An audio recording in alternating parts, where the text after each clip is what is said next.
On a completely full flight from Chicago to San Francisco, one man's bitter prejudice was about to ignite a firestorm at 35,000 feet.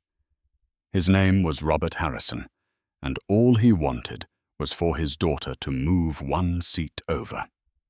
The problem: the seat was occupied by an 8-year-old black boy. Robert was prepared to delay the entire flight to call in supervisors to make the biggest scene imaginable to get his way. What he couldn't possibly imagine was that the boy's father was already on his way, and when he arrived, he wouldn't just change Robert's seat. He would detonate his entire life. This isn't just a story about karma. It's a story about the moment a man's world collapsed because of a single hateful choice. The air in Chicago O'Hare International Airport was thick with the usual symphony of chaos. The frantic clicking of rolling suitcases, the distant garbled announcements over the PA system, and the low hum of thousands of conversations blending into a single, indecipherable roar. For Robert Harrison, it was all just noise, a necessary evil on the path to his destination. He was a man who appreciated order, precision, and control, 3 things that public travel actively conspired against. "Lily, stay close," he commanded, his voice a sharp, polished instrument that he wielded with authority, both in the boardroom and at home. His grip on his daughter's small hand was firm, a physical manifestation of his worldview. The world was a disorderly, often dangerous place, and it was his duty to protect his family from its unsavory elements. Lily, his 9-year-old daughter, nodded silently. She was a quiet girl with wide, observant blue eyes and a cascade of blonde hair that her father often said was the spitting image of her mother's. Unlike her father, however, Lily didn't see the world as a threat. She saw it as a gallery of wonders. The diverse faces rushing past the different languages, she could almost grasp the sheer scale of the airplanes visible through the massive terminal windows. It all fascinated her. Robert, a senior vice president of acquisitions at Sterling Cole Financial, was flying to San Francisco for the final stages of a merger that would be the crown jewel of his career. It was a deal with Zenith Innovations, a tech giant whose meteoric rise had left the rest of the industry breathless. Landing this account wasn't just a win, it was a legacy. He'd decided to bring Lily along, combining the business trip with a weekend getaway. It was a reward for her straight A's, but also in a way a lesson. He wanted her to see what success looked like, to understand the world he was building for her. Flight to San Francisco is now boarding Zone 2. A voice chirped from the gate agent's desk. "That's us," Robert said, straightening his tie. He was dressed in a tailored navy suit, even for the flight. Appearance was everything. It was the first line of defense and the first projection of power. He led Lily into the priority boarding lane, his expensive leather briefcase bumping softly against his leg. They found their seats with practiced efficiency, 14B and 14C. Robert stowed their carry-ons in the overhead compartment, a flicker of irritation crossing his face as he had to rearrange a haphazardly placed backpack. He then settled into the aisle seat 14C and buckled Lily into the middle seat beside him. The window seat 14A was still empty. Lily immediately pressed her face to the window, peering past the empty seat to watch the ground crew scurrying around the aircraft like ants. Robert pulled out his tablet, his mind already shifting to quarterly projections and synergy reports. The Zenith deal was all-consuming. His boss, Michael Sterling himself, had made it clear. "Don't just close this, Robert. Impress them. Their CEO, Marcus Vance, is a new breed, sharp, progressive, and he values character as much as capital." Robert had scoffed internally at the progressive part. Business was business. It was about numbers, not feelings. Marcus Vance was by all accounts a genius, having built his empire from the ground up. But in Robert's world, you showed respect by showing strength and results, not by catering to the latest corporate buzzwords. The rest of the passengers began to trickle in a slow-moving river of humanity. A young couple, a harried-looking businessman, a family with a crying baby. Robert tuned them all out. He was in his bubble, a private club, with a membership of one occasionally extending a guest pass to his daughter. Then a young boy, no older than Lily, stopped at their row. He was holding a boarding pass in one hand and a small backpack with a cartoon character on it in the other.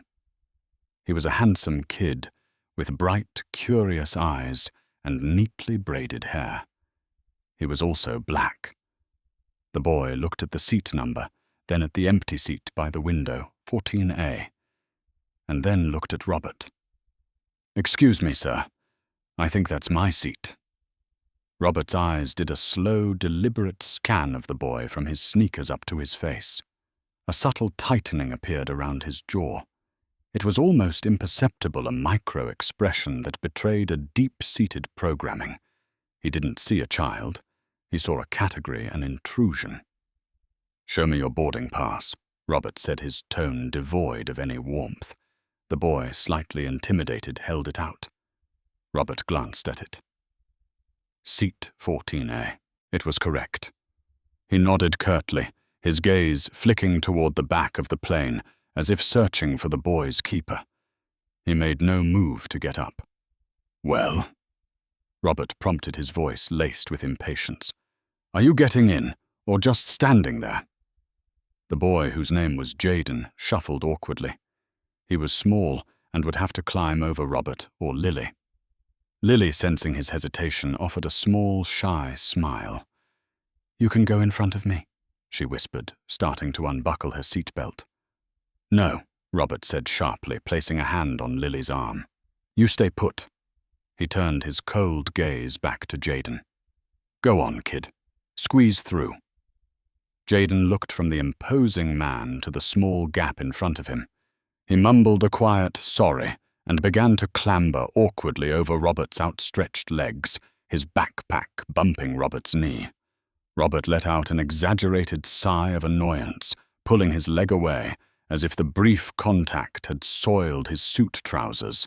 Jaden finally made it to the window seat, settling in and quickly buckling himself up.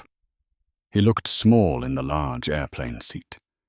He glanced over at Lily and gave a tentative smile, which she returned. For a moment, they were just two kids about to share an adventure in the sky. But Robert Harrison saw something else centrally. He looked at his daughter, blonde and pale, and then at the boy beside her.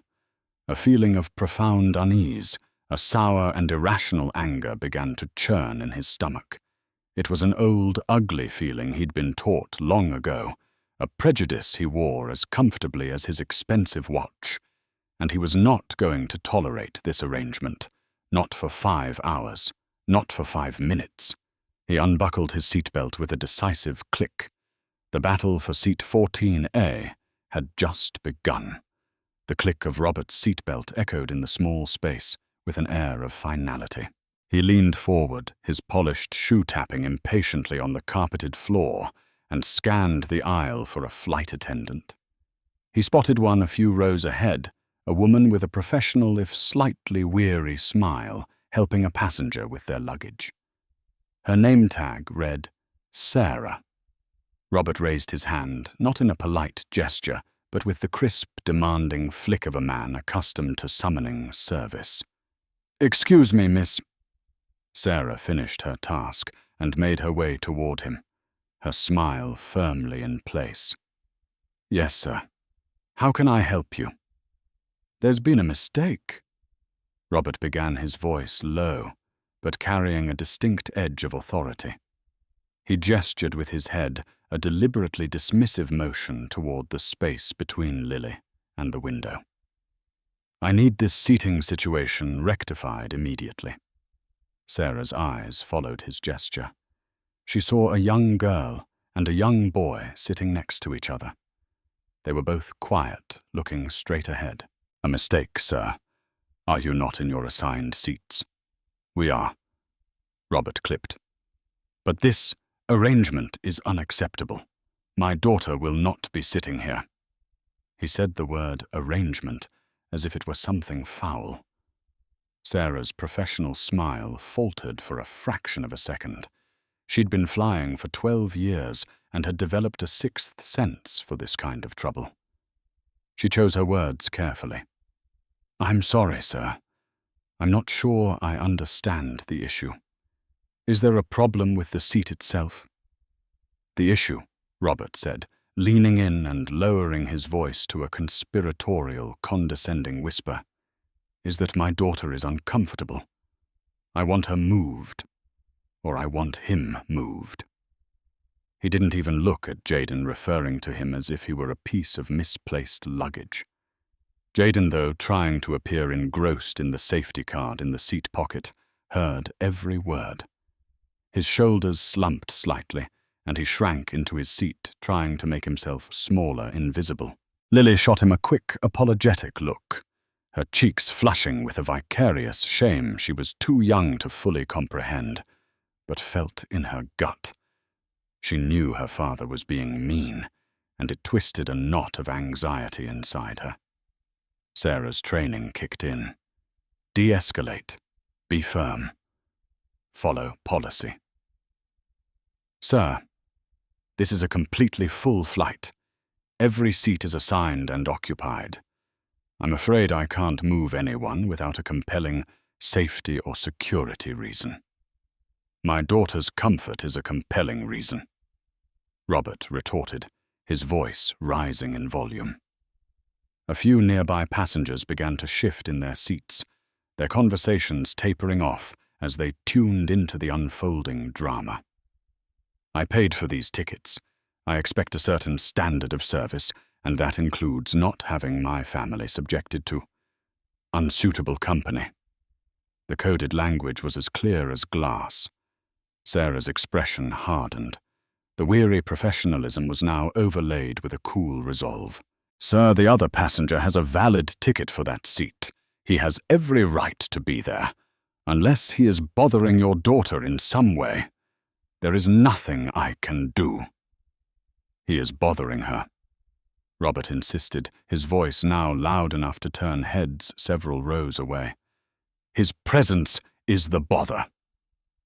Look, I don't want to make a scene here, but I am not going to have my 9-year-old daughter sit for 5 hours next to a boy like that with no parent in sight. It's a matter of safety. The no parent in sight was a new angle, a desperate attempt to frame his prejudice as parental concern. Lily shrank further under the weight of the lie. The boy wasn't doing anything. He was just sitting there existing. Sarah's patience was wearing thin. His parent is on the aircraft, sir. He's a registered unaccompanied minor for the boarding process, but his father is seated elsewhere on the plane. He checked in with the gate agent. Everything is perfectly in order. I don't care. Robert snapped, his carefully constructed veneer of civility cracking to reveal the raw ugliness beneath. I want you to find this boy another seat. Now. An older woman in the row across the aisle, who had been watching with a disapproving frown, leaned over. For heaven's sake, leave the poor child alone. He hasn't done a thing. Robert shot her a withering glare. This doesn't concern you. Mind your own business. He turned back to Sarah, his face reddening. He was losing control and he hated it.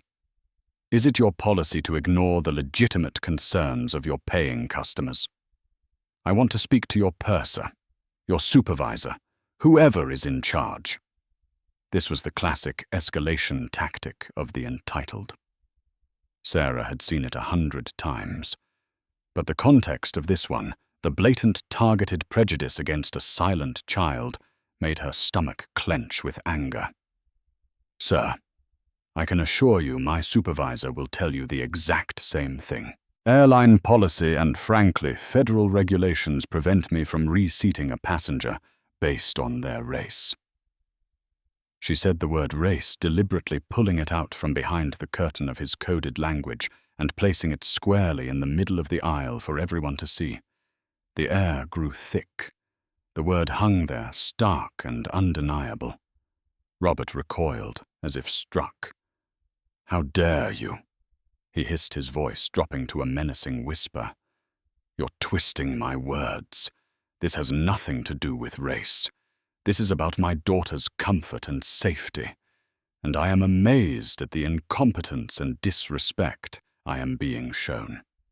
I will be filing a formal complaint against you personally." He leaned back in his seat, crossing his arms in a gesture of finality. He believed he had won. He had invoked the holy trinity of the disgruntled traveler, a demand, a threat to escalate, and a promise to complain. In his experience, this was usually enough to make service employees fold. But Sarah didn't move. She stood her ground, her jaw set. "You are welcome to do that, sir. But for now, I need you to please buckle your seatbelt. We are preparing for departure. The boy is staying in his assigned seat." The finality in her tone was unmistakable. It wasn't a suggestion. It was an order.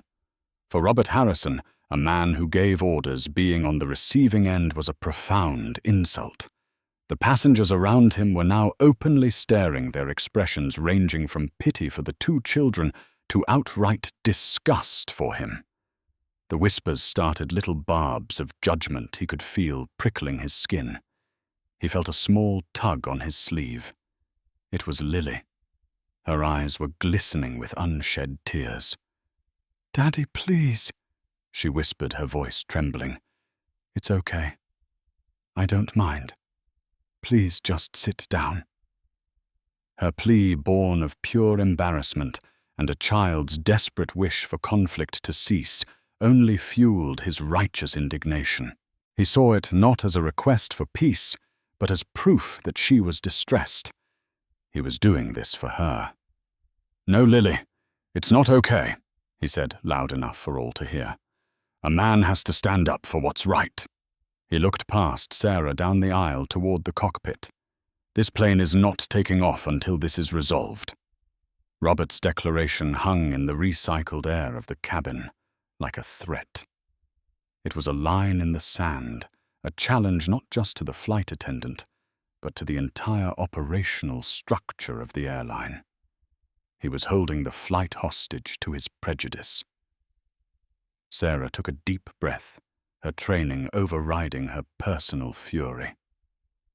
"Sir, if you continue to refuse to comply with a crew member's instructions, you will be in violation of FAA regulations.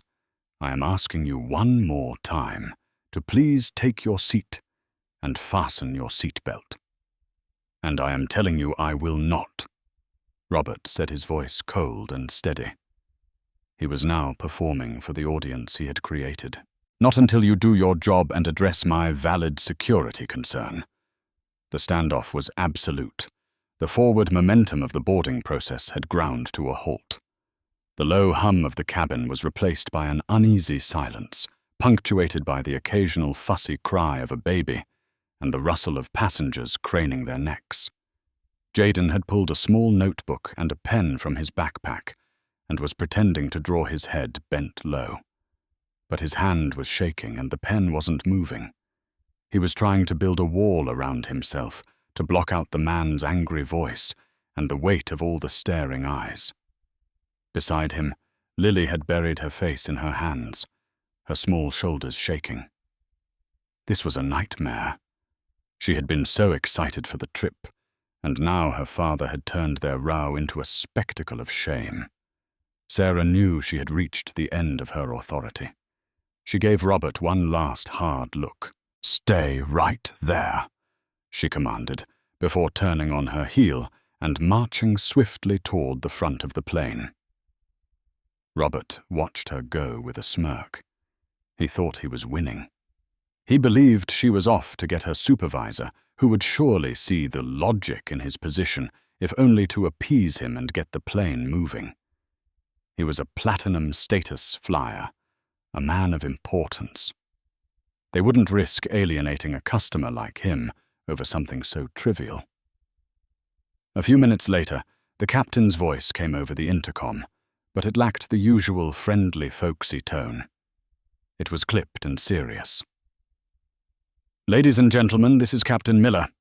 We are experiencing a slight delay due to a passenger issue. We ask for your patience as we resolve it. Flight attendants, please halt departure preparations." The words "passenger issue" sent a ripple of groans and angry mutters through the cabin. Everyone knew exactly who the issue was. The glares directed at Robert intensified. He remained impassive, a stony-faced statue of self-righteousness. Sarah returned, but she was not alone. With her was the lead flight attendant, or purser, a stern-looking man in his 50s named David. He approached Robert's row with an expression that brooked no argument. "Sir," David began, his voice a low, authoritative baritone. "I'm David, the purser on this flight. Sarah has explained the situation. I need to be very clear with you. There are no other seats on this aircraft. This child has a ticket and is in his correct seat. You are causing a disturbance and delaying this flight. You have two options. You can sit down. Fasten your seatbelt and allow us to depart, or you and your daughter can be escorted off this plane." The threat was blunt and unambiguous. For a moment, a flicker of doubt crossed Robert's face. Being removed from the flight would be a logistical nightmare and a profound humiliation. But his pride, that stubborn, ugly core of him, wouldn't allow him to back down. To retreat now would be to admit he was wrong, and Robert Harrison was never wrong. "You would remove a father and his daughter because I've raised a concern about her welfare," he blustered, trying to frame himself as the victim. "Is that what this airline has come to?" "Unbelievable. I'll take my chances with your corporate office, thank you very much. This is a lawsuit waiting to happen." David's eyes narrowed. "Sir, it won't be a lawsuit. It will be a meeting with airport security and potentially federal agents for interfering with a flight crew. This is your final warning." The tension in the cabin was now a palpable thing. People had their phones out, though they were trying to be discreet. They were recording. The story of the angry man yelling about a little boy was about to have a digital life. Just as Robert opened his mouth to deliver what was sure to be another defiant retort, a new voice cut through the charged atmosphere. It was calm, measured, and carried an effortless authority that made everyone, including the flight crew, turn to look. "Is there a problem here?" The man who spoke was standing at the end of their row. He had come from the first-class cabin. He was tall and impeccably dressed in a charcoal grey suit that was clearly bespoke with a crisp white shirt and no tie. He was handsome, with intelligent, discerning eyes, and a presence that seemed to quiet the air around him. He was also black. He looked at the flight attendants, then at Robert, and then his gaze softened as it fell upon the small boy in the window seat. "Jaden, you okay, son?" he asked, his voice a warm counterpoint to the icy tension. Jaden looked up, his face a mixture of relief and distress. "Dad," he whispered, his voice barely audible. "This man, he's mad that I'm sitting here." The man's eyes slowly moved from his son to Robert. There was no anger in his expression, only a quiet, penetrating assessment. He took in Robert's expensive suit, his defiant posture, his sneering face. He seemed to understand the entire situation in an instant. Robert, still puffed up with his own importance, looked this newcomer up and down with disdain. He assumed he was just another interfering passenger. "This is a private family matter," Robert snapped at the man, "and a discussion with the flight crew. It has nothing to do with you." The man, Jaden's father, simply ignored him. He addressed the purser, David. "My apologies for the trouble my son seems to have inadvertently caused. I am Marcus Vance. Jaden is my son. I was in seat 2A. I came back to check on him before takeoff and walked into this." He gestured vaguely at the scene. His calmness was disarming. He wasn't yelling or making threats. He was observing. David the purser, recognizing a potential ally in de-escalation, responded respectfully.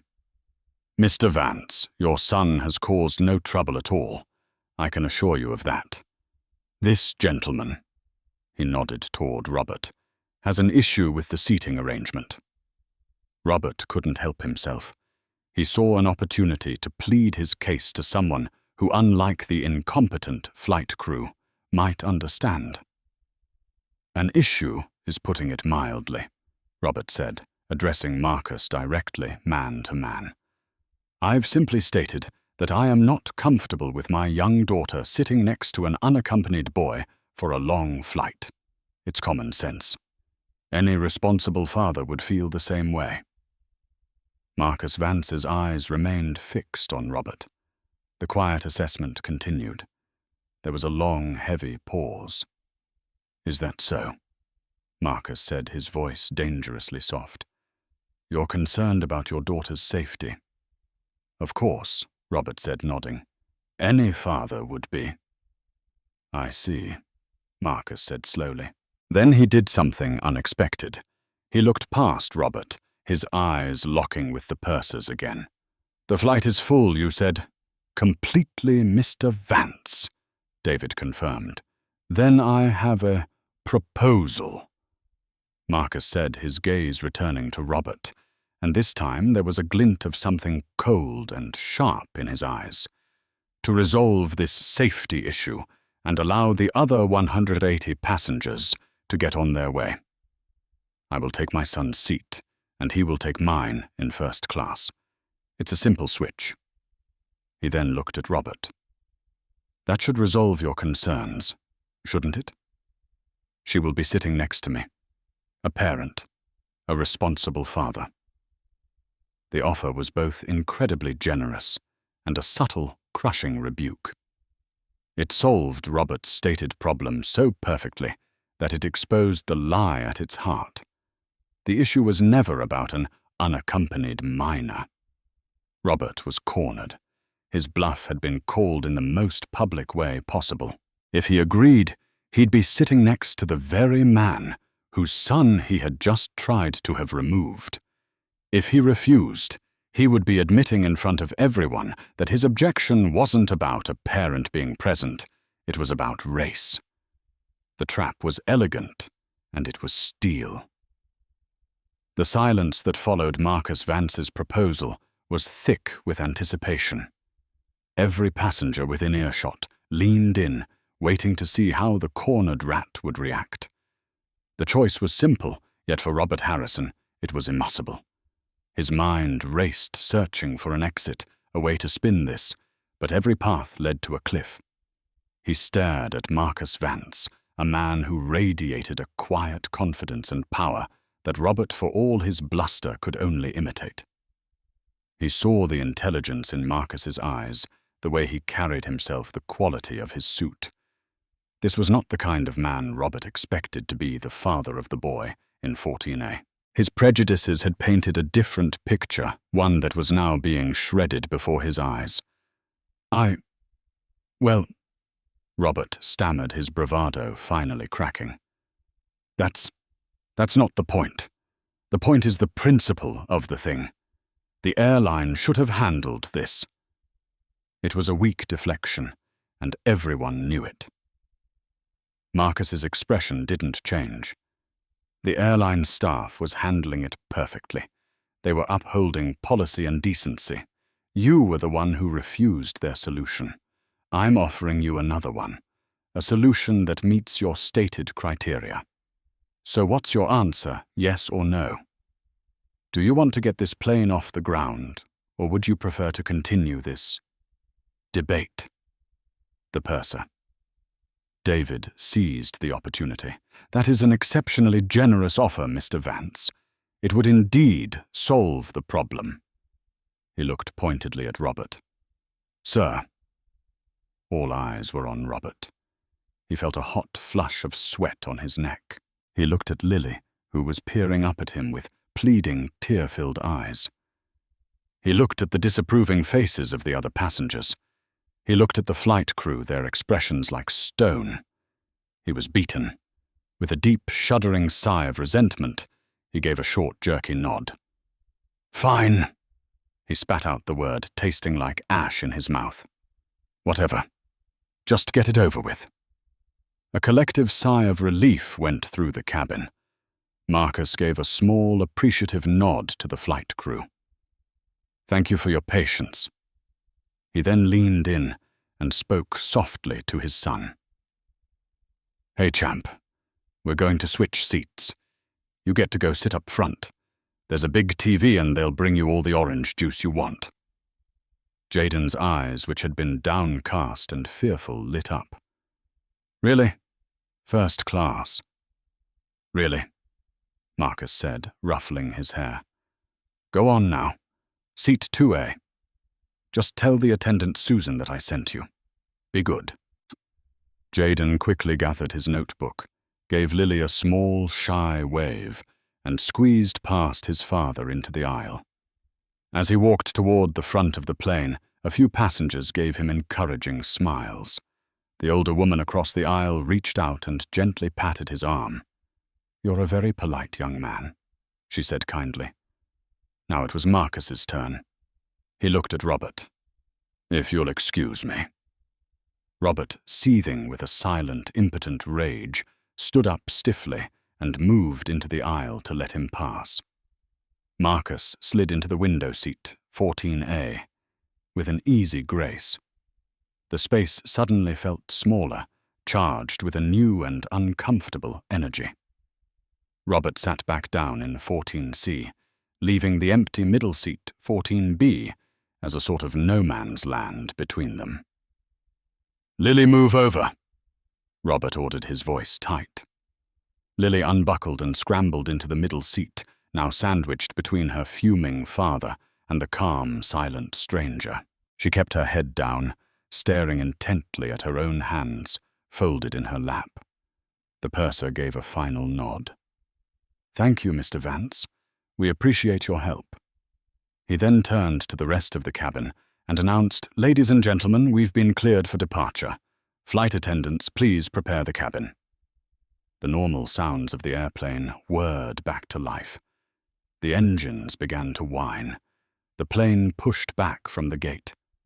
Robert stared straight ahead, his jaw clenched so tight he felt a pain in his teeth. He had been publicly humiliated, outmaneuvered by a man he had instantly, baselessly dismissed. The 5-hour flight to San Francisco now stretched before him like a prison sentence. For a long while there was only the sound of the engines. The plane taxied, took its place in line, and then thundered down the runway, lifting into the gray Chicago sky. Once they reached cruising altitude, and the seatbelt sign dinged off. Robert pulled out his tablet, determined to ignore the man beside him, to retreat into the safe, sterile world of spreadsheets and profit margins. He was reviewing the final presentation for the Zenith Innovations merger. His company, Sterling Coal, was the smaller fish, and this acquisition was everything. His entire bonus, his next promotion, his reputation. It was all riding on this deal. The name of Zenith's CEO was on half the documents, Marcus Vance. He hadn't made the connection. The name was common enough, and his mind had been so clouded by prejudice that he hadn't even processed it when the man introduced himself. He was just Jaden's father. Marcus, who had been quietly looking out the window, turned his head slightly. His voice was low, casual, but it cut through Robert's concentration like a knife. Sterling Coal Financial, isn't it? Robert froze. His fingers hovered over the tablet screen. He turned his head slowly, his heart beginning to pound a strange, heavy rhythm against his ribs. "I'm sorry." "The logo on your briefcase," Marcus said, nodding toward the bag at Robert's feet. "I recognize it. You work for Sterling Cole." It wasn't a question. "Yes," Robert said, his throat suddenly dry. "I'm a senior vice president." He said it with a reflexive pride that now felt hollow. "I see," Marcus said, his gaze unreadable. "You must be flying in for the merger talks. Big week for you guys." A cold dread, colder than the air, streaming from the vent above him, began to snake its way up Robert's spine. The pieces were starting to click into place, forming a picture of such catastrophic horror that his mind refused to accept it. It couldn't be. "Yes, the Zenith deal," Robert managed to say. "Final negotiations." Marcus nodded slowly. He extended a hand across the empty middle seat. His expression was placid, almost detached, but his eyes held the weight of the entire world. "Well, in that case, I suppose we should have been properly introduced by now," he said, his voice as smooth and unforgiving as polished granite. "I'm Marcus Vance, founder and CEO of Zenith Innovations." The world stopped. The hum of the engines, the chatter of passengers, the clinking of the drink cart down the aisle. It all faded into a deafening roar in Robert's ears. He stared at the outstretched hand, then up at the face of the man. He had insulted the father of the child. He had demeaned the powerful CEO, whose company he was desperately trying to woo. He was not just sitting next to a man he had wronged. He was sitting next to the man who held his entire professional future in the palm of his hand, and he had just spent the last hour showing him in the most vivid and ugly way possible exactly what kind of man he was. The blood drained from Robert's face.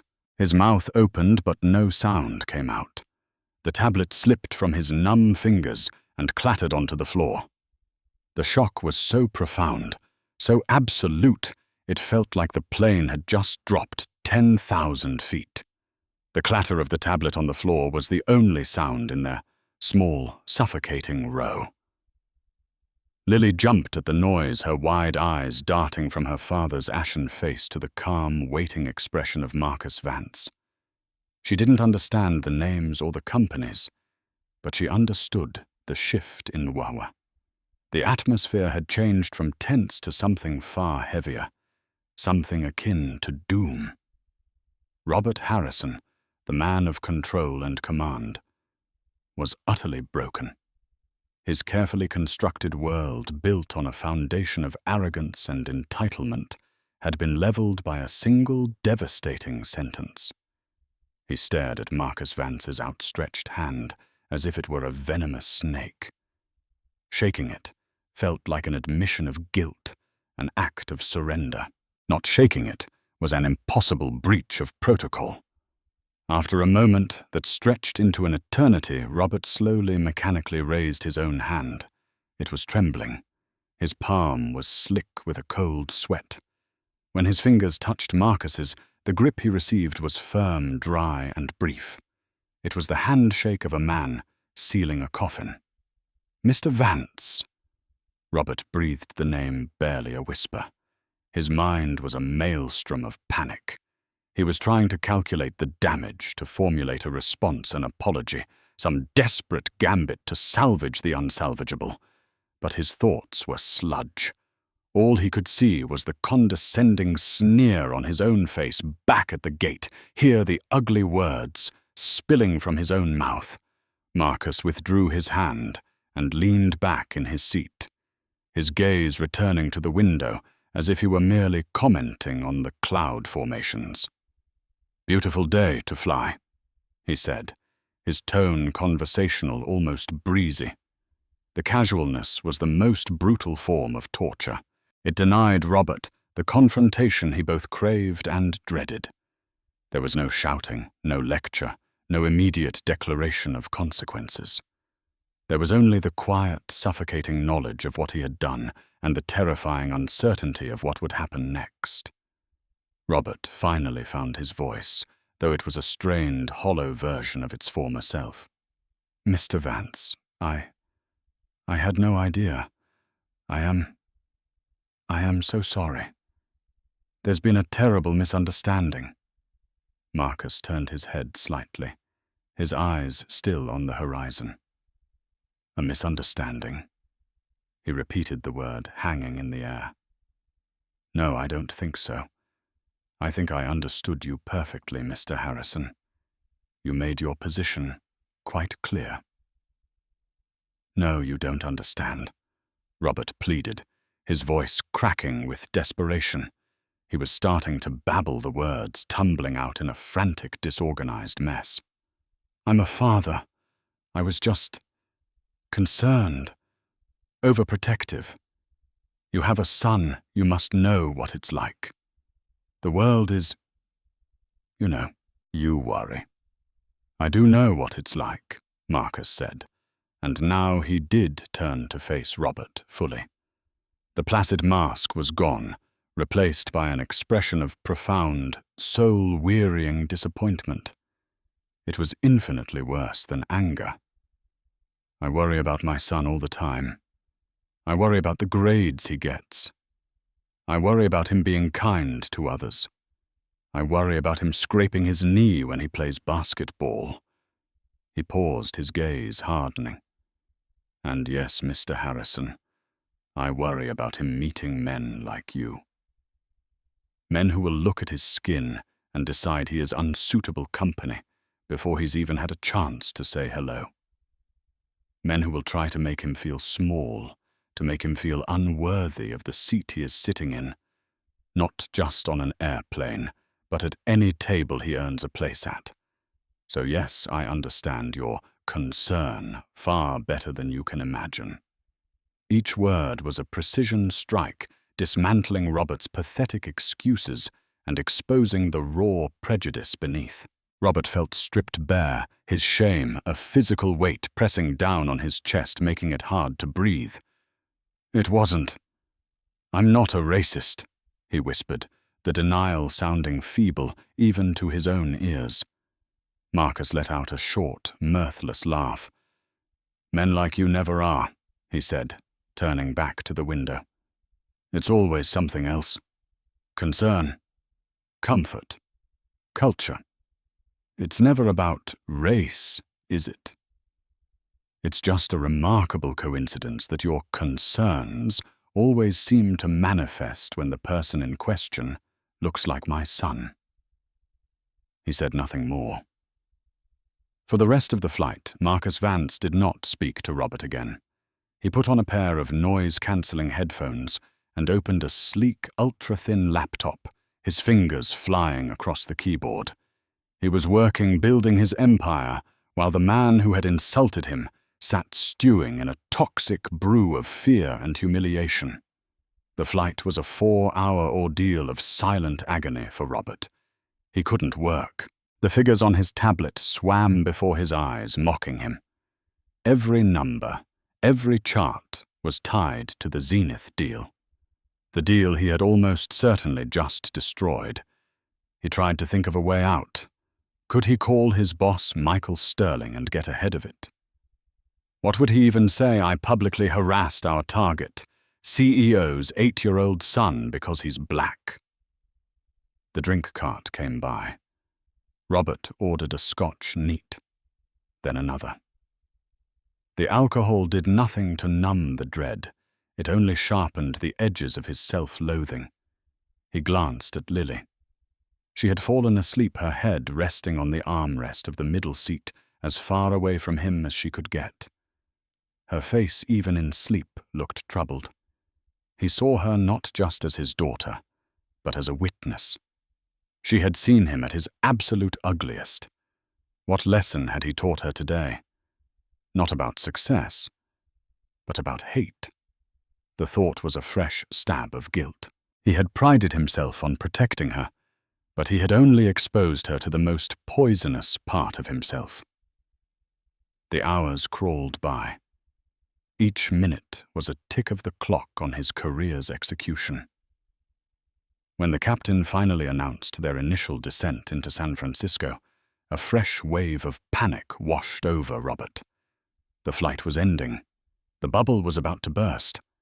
The real world, with its real consequences, was waiting for him on the ground.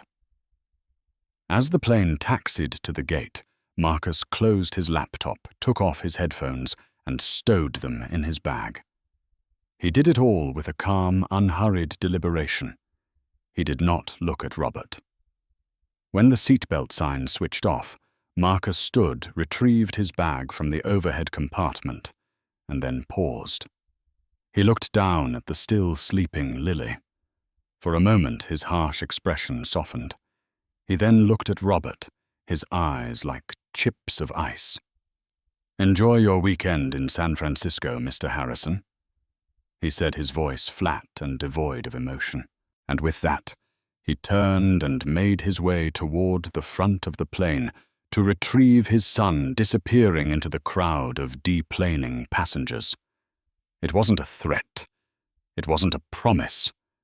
It was a dismissal. Robert Harrison, Senior Vice President, had been dismissed.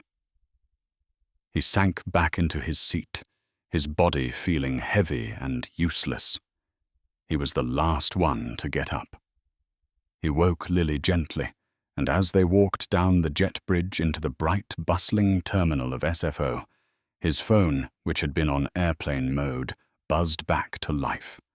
It began to vibrate uncontrollably in his hand, a frantic, angry buzzing. The screen lit up with a deluge of notifications. 14. Missed calls from Michael Sterling. 8.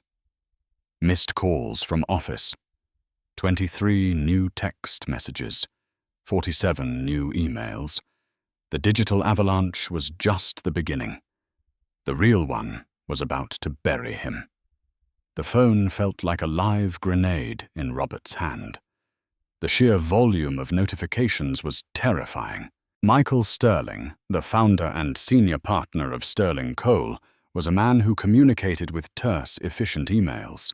14 missed calls from him signaled a catastrophe of biblical proportions.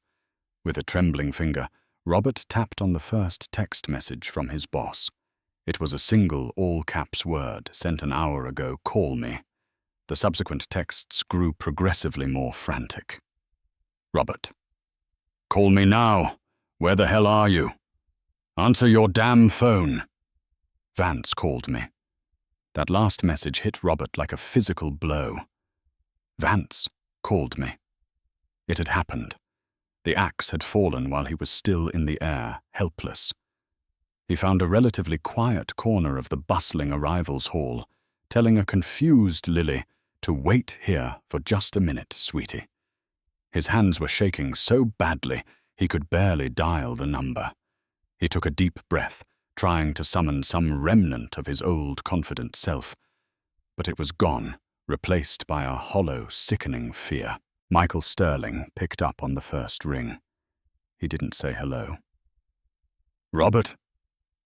Sterling's voice was a low, dangerous growl, a sound Robert had only heard directed at the most junior, incompetent analysts.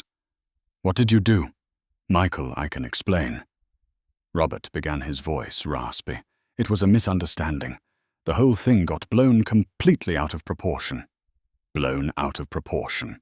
Sterling's voice rose to a near shout, laced with disbelief. "I just got off the phone with Marcus Vance. The Marcus Vance. Do you know what he told me, Robert? He told me he was cancelling the final merger meeting. He told me that under no circumstances would Zenith Innovations ever do business with a company that employs a man like you. He didn't just walk away from the deal, Robert. He torched it. He salted the earth. He said, and I quote, "The character of a company is reflected in its people, and frankly, I am disgusted by the character you employ." Robert's legs felt weak. He leaned against the wall for support. Michael, he's misrepresenting what happened. I was just looking out for my daughter. Looking out for your daughter. Sterling scoffed a bitter, humorless sound. By harassing his 8-year-old son, by causing a scene that required the captain's intervention, by delaying a flight full of people, many of whom I've since learned from the airline filmed the entire incident. Marcus told me to check social media in about an hour if I wanted to see the Sterling Cole brand go up in flames. Social media. The thought hadn't even occurred to him. The passengers with their phones. They weren't just taking videos for themselves. They were feeding a story to the ravenous maw of the internet. His face, his daughter's face, his hateful words, they were about to become public property. This isn't just about the Zenith deal anymore, you fool. Sterling continued, his voice dropping back to that icy, lethal tone. This is about damage control. This is about our firm's reputation, a reputation you have single-handedly dragged through the gutter. Do you have any idea the kind of firestorm this is going to cause? We have diversity and inclusion clauses in our contracts. We have shareholders to answer to. We have a brand image that we've spent 50 years building. I can fix this, Robert pleaded, the desperation raw in his throat. I'll call him. I'll write a letter. I'll apologize publicly if I have to. You will do nothing, Sterling commanded. You are not to contact Vance. You are not to speak on behalf of this company. You are not to do anything other than get on the next flight back to Chicago. Your access to the company network has been suspended. HR will be in touch with you tomorrow morning regarding the immediate termination of your employment.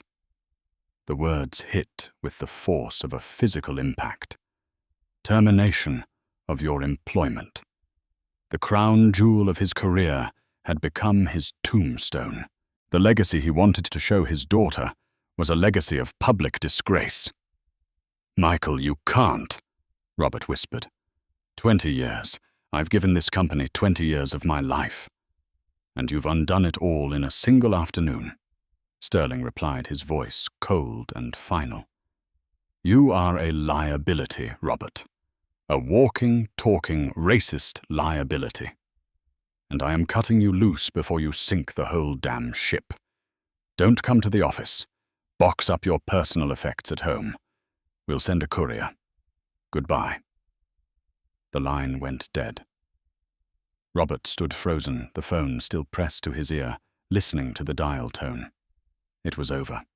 His career, his reputation, his future. All of it gone.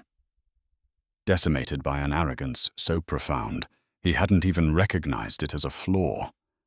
He had always seen it as a strength. He slowly lowered the phone, his eyes finding Lily.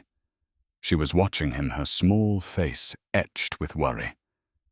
She had seen the confident, powerful father she knew crumble into a pale, trembling wreck. Daddy, she asked, her voice small. Is everything okay? He looked at his daughter, the supposed reason for his disgusting behavior. He had wrapped his prejudice in the noble cloak of fatherly protection, and in doing so had failed her more profoundly than he ever could have imagined. He had not protected her from the world. He had shown her the very worst of it, flowing directly from him.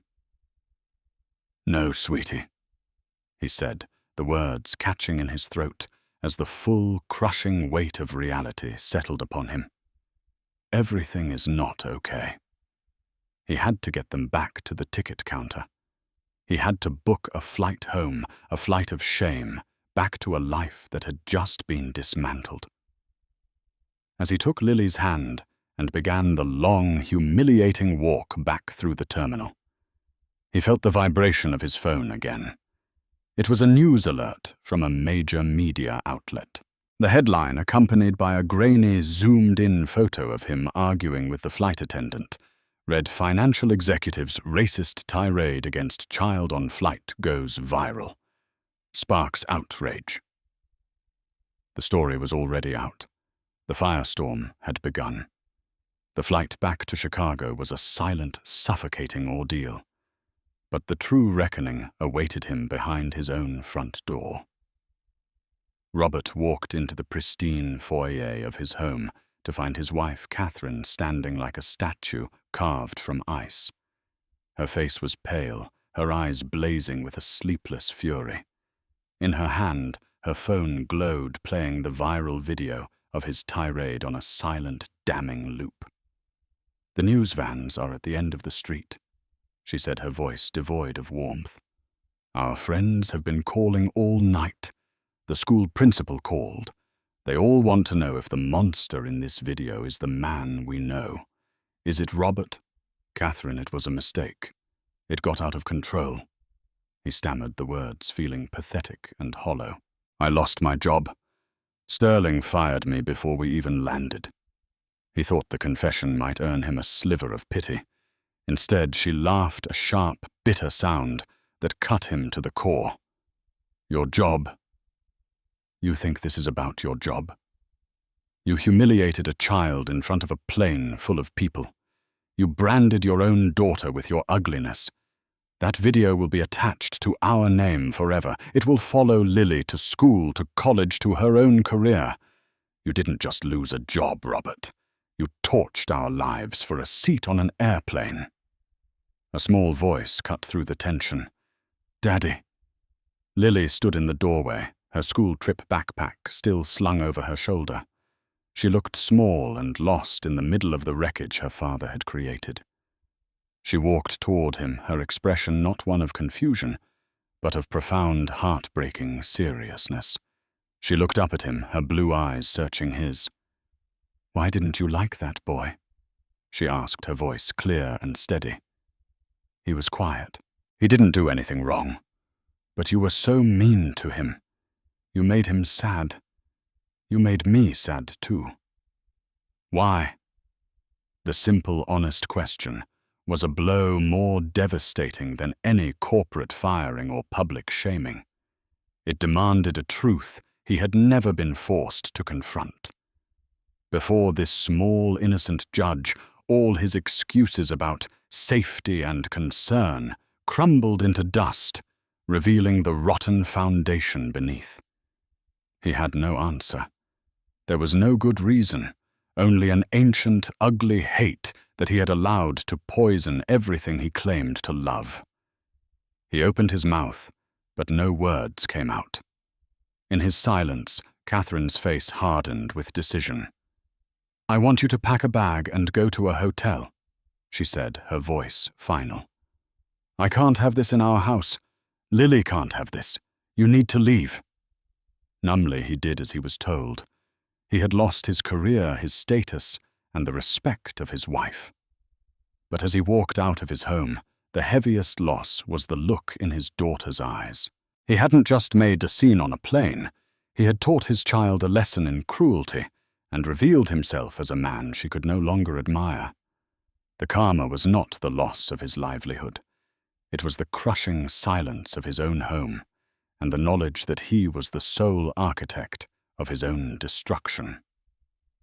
Robert Harrison's story is a stark and powerful reminder that the choices we make, especially those fueled by prejudice, have consequences that ripple far beyond the initial moment. He didn't just lose a business deal. He lost his moral compass and shattered his family's peace. Marcus Vance, on the other hand, showed us the immense power of dignity. He didn't need to scream or shout. His quiet integrity and decisive action spoke volumes, proving that true strength lies not in intimidation but in character. This event on Flight 1138 became a painful public lesson in a classroom at 35,000 feet. If this story resonated with you and served as a reminder that every action has a reaction, please give this video a thumbs up. Share it with others to spread the message that respect and empathy should always be our co-pilots in the journey of life. And of course, if you want to hear more true stories of drama karma and life-altering consequences, make sure you subscribe to the channel and hit that notification bell. What would you have done if you were a passenger on that flight? Leave your thoughts in the comments below. We read every single one,